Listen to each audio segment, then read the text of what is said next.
દેવભૂમિ દ્વારકા જિલ્લાના મુખ્ય મથક ખંભાળિયા ખાતે કોંગ્રેસ પાર્ટી અને આમ આદમી પાર્ટી દ્વારા સત્યાગ્રહ સભા યોજવામાં આવી હતી। આ ઉપરાંત ખેડૂતોએ આગેવાનોની હાજરીમાં રેલી યોજીને જમીન માપણીની પ્રક્રિયા સંપૂર્ણ રદ કરવાની માંગ કરી છે। તેમજ ચેકડેમ અને વર્ષો પહેલાના પાક વીમા અંગે પણ ખેડૂતો દ્વારા વિશાળ રેલી યોજીને આવેદનપત્ર આપવામાં આવ્યું હતું।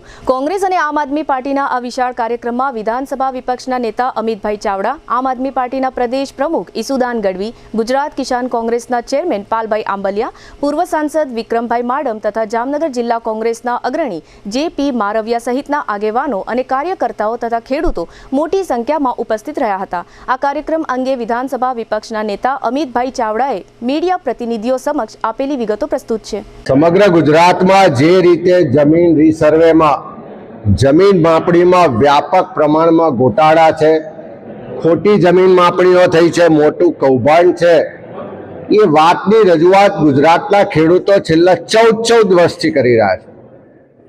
આજે દ્વારકા જિલ્લામાં હજારોની સંખ્યામાં ખેડૂતો એકત્રિત થઈ અને પોતાને જે અન્યાય થાય છે, સરકાર તરફથી જે કનડગત ને હેરાનગતિ થાય છે, એની સામે આંદોલનની શરૂઆત કરી છે।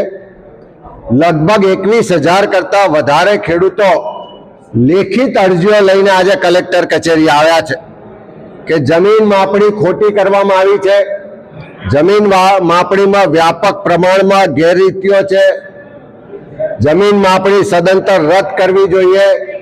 સાથે સાથે જે પાક નુકસાનીનો પાક વીમો છે એ 2016 થી મળ્યો નથી। આ દ્વારકા જિલ્લામાં અતિવૃષ્ટિને કારણે ખેતીનો પાક ચાલુ વર્ષે બરબાદ થયો।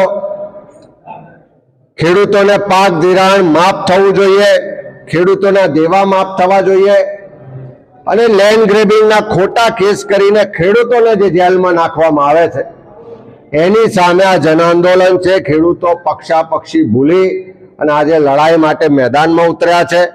કોંગ્રેસના, આમ આદમી પાર્ટીના, સામાજિક, રાજકીય તમામ આગેવાનો આજે ખેડૂતોની સાથે જોડાયા છે અને આજે સૌએ સાથે મળીને નિર્ધાર કર્યો છે કે સરકાર ખેડૂતોની આ વ્યાજબી માગણી, એમને થતો અન્યાય ને ગેરરીતિ દૂર કરવા વાળી નિર્ણય નહીં લે, જમીન માપણી રદ નહીં કરે, ખેડૂતોના દેવા માફ નહીં કરે, ખેડૂતોને પાક વીમો નહીં આપે તો આવનારા વિધાનસભા સત્ર દરમિયાન દ્વારકાથી ખેડૂતો પદયાત્રા કરી અને ગાંધીનગર પહોંચશે અને આખા ગુજરાતના ખેડૂતો જમીન માપણી રદ કરાવવા માટે, પોતાને થતા અન્યાય માટે લડત લડવા માટે ગાંધીનગર એકઠા થશે।